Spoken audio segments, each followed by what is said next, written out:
මගේ අශ්ෂයා තමයි සුදු අශ්ෂයා. මගේ අක්කගේ අශ්ෂයා තමයි සුදු අශ්ෂයා.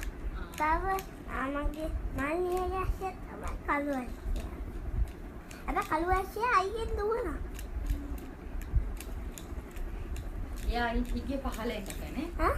මල්ලි හිටියේ 15 එකක නේද? මම හරියවන්නේ ගල්සොන්නසකින් ඉපාන. මල්ලිද අයියද? මල්ලි. ඉතින් එක කෙනා එක පාට වලට යනවා ඉන්නේ. ඔව්. රෝස් පාට, තමිල් පාට, නිල් පාට, කහ පාට.